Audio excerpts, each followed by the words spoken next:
What's up, guys? Let's talk about Ebano.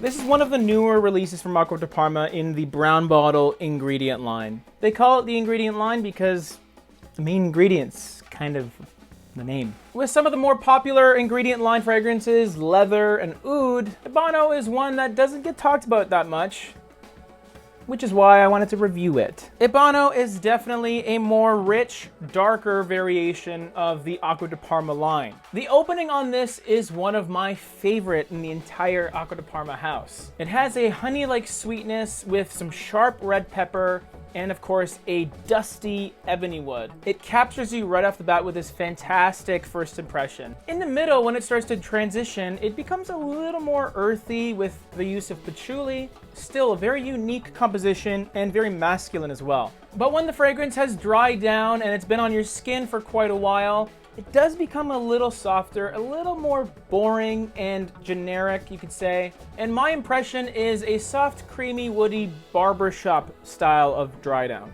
Longevity is excellent with this fragrance. I can smell it off my skin 10 hours after I put it on, and the projection is pretty good for the first 3 to 4 hours.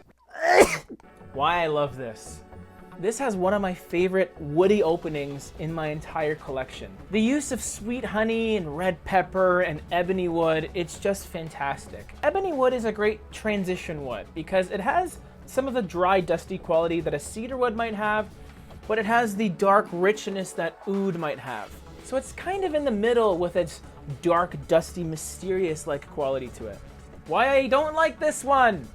The problem with Ebano is it starts off so good. It's a fantastic opening.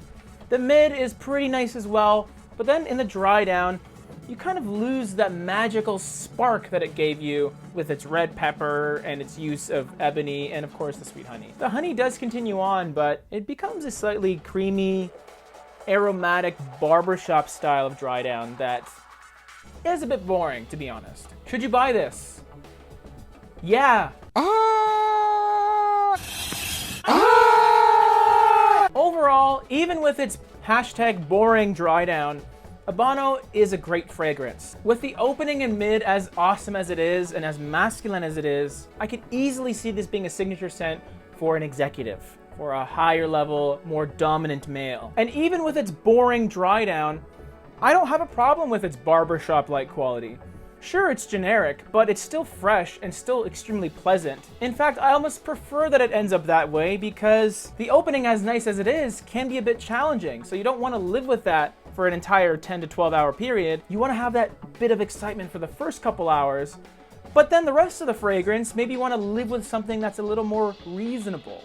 All things considered, that's why I invested in the big bottle myself, because this is a fragrance that is going to become a dumb reach for me.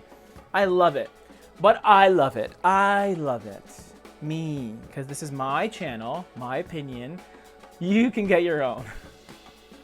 It's sassy. If you want to learn more about the Acqua Di Parma fragrances in my collection, I made a top 10 list you can check out right there.